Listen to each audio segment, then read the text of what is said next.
जय श्री कृष्ण। भक्तों, एकादशी की व्रत कथा सुनने से व्रत का पूर्ण फल प्राप्त होता है। आज निर्जला एकादशी की व्रत कथा श्रवण करा रहे हैं। ध्यान लगाकर के सभी भक्तजन श्रवण करें। बोले एकादशी मातम की जय।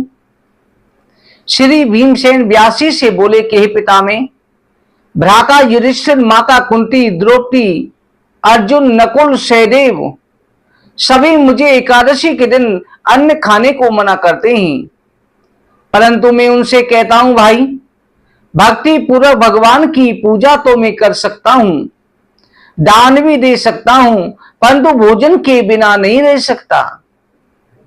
यह सुनकर के व्यास जी कहने लगे, हे भीमसेन, यह तुम नरक को बुरा, स्वर्ग को अच्छा समझते हो तो प्रत्येक मास की दोनों एकादशियों को अन्न मत खाया करो। तब भीमसेन ने कहा, पिता में, मैं तो पहले ही कह चुका हूं कि मैं बिना भोजन के नहीं रह सकता। यदि वर्ष भर में कोई एक व्रत हो तो वो मैं रख सकता हूं। मेरे पेट में वृक नाम वाली अग्नि है। मैं अन्न के भोजन के बिना पूरा उपवास तो क्या एक समय भी बिना भोजन के नहीं रह सकता। अतः आप मुझे कोई ऐसा व्रत बतलाइए जो वर्ष में केवल एक बार ही करना पड़े, मुझे स्वर्ग की प्राप्ति हो जाए। श्री व्यास जी कहने लगे, पुत्र, बड़े बड़े ऋषियों ने अनेक शास्त्र बनाए हैं, जिनमें वर्णित उपायों के द्वारा थोड़े से परिश्रम से स्वर्ग की प्राप्ति हो सकती है, परंतु शास्त्रों में भी दोनों पक्षों की एकादशी का व्रत मुक्ति के लिए शेष लिखा हुआ है। श्री व्यास जी के वचन सुनकर के भीमसेन नरक में जाने के भय से भयभीत हो गए और कंपायमान होकर के बोले कि अब मैं क्या करूं। एक मास में 2 व्रत में नहीं कर सकता। हाँ, वर्ष में एक व्रत करने का प्रयत्न अवश्य कर सकता हूं। एक दिन व्रत करने से मेरी मुक्ति हो जाए, यदि कोई ऐसा व्रत हो तो कहिए। ये बात सुनकर के व्यास जी कहने लगी कि वृष और मिथुन की संक्रांति के बीच ज्येष्ठ मास के शुक्ल पक्ष की एकादशी आती है।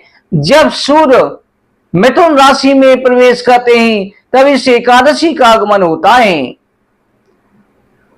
इस एकादशी का नाम निर्जला एकादशी है। तुम इस एकादशी का व्रत करो। इस दिन व्रत में स्नान और आचमन के सिवा जल वर्जित है।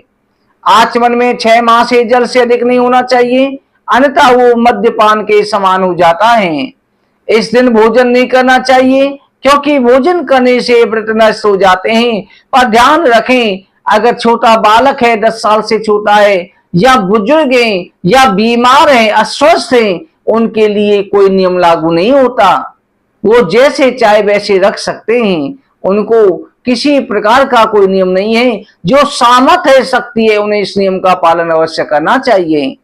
इस एकादशी के दिन सूर्योदय से लेकर के द्वादशी को सूर्योदय तक जल ग्रहण न करने की सलाह दी गई है। समस्त एकादशियों के व्रत का फल द्वादशी को सूर्योदय से पहले उठकर के स्नान करके ब्राह्मण को दान देना चाहिए। इसके पश्चात भूखे शतवात ब्राह्मण को भोजन करा करके स्वयं भोजन ग्रहण करना चाहिए।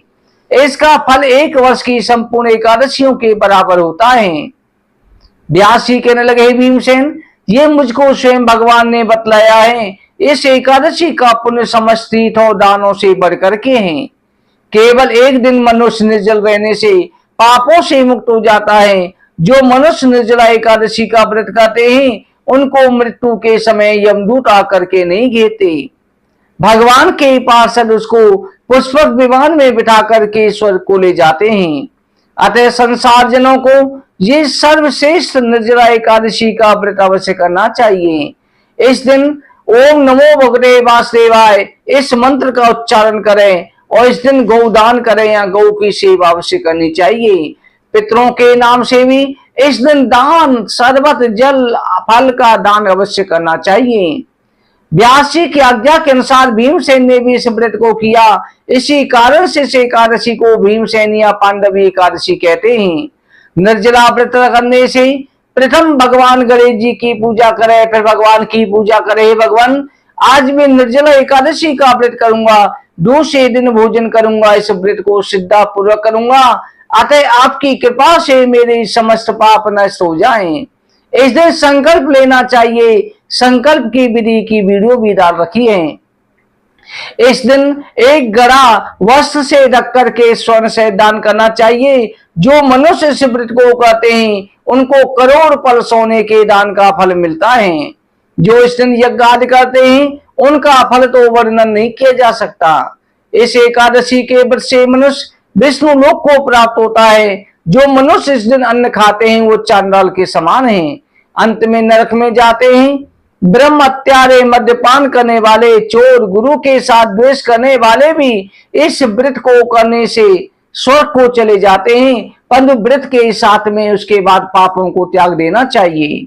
हे कुंती पुत्र, श्रद्धा पूर्वक व्रत को करने के बाद सर्वप्रथम भगवान का पूजन करें, गौदान करें, ब्राह्मणों को मिष्ठान और दक्षिणा देनी चाहिए। निर्जला के दिन अन्न, वस्त्र, छत्र, छाता, जूता आदि दान करना शेष है। जो मनुष्य भक्ति पूर्वक इस कथा को पढ़ते या सुनते हैं उनको स्वर्ग लोक की प्राप्ति होती है। एकादशी का व्रत श्रद्धा भाव से अवश्य करना चाहिए। और ध्यान रखें, एकादशी के व्रत में प्रातः काल ब्रह्म मुहूर्त में जग करके स्नान से निवृत्त होकर के सूर्योदय से पहले जग करके स्नान करें। फिर भगवान के मंदिर की साफ सफाई करें, भगवान को स्नान करावे, भगवान को पीले वस्त्र पहनावे, पीले फल फूल चढ़ावे, भगवान के सामने संकल्प ले। संकल्प लेते समय ओम विष्णु विष्णु विष्णु उच्चारण करके अपना नाम गोत्र उच्चारण करके एकादशी का व्रतम करे, भगवान के सामने संकल्प छोड़ देवे। फिर द्वादशी के दिन पारण करें। अगले दिन 5:15 से लेकर के 6:50 के बीच में पारण का समय सुमुहूर्त रहेगा। उस समय पर पारण करना है और उस समय पर भी हाथ में जल लेकर के भगवान को अपना फल अर्पण कर देना है, नाम गोत्र बोल करके। और गाय को और ब्राह्मणों को जरूर इस दिन भोजन करना चाहिए। गौ को ग्रास दो, ब्राह्मण को भोजन निकालो, फिर स्वयं भोजन करना चाहिए। इस तरह करने से एकादशी के व्रत की पूर्ण फल प्राप्ति होती है। बोलो एकादशी मातम की जय। भक्तों, वीडियो को ज्यादा से ज्यादा शेयर करें और इसी प्रकार से धार्मिक जानकारी या धार्मिक कथा के लिए चैनल पर बने रहें। जय श्री कृष्ण।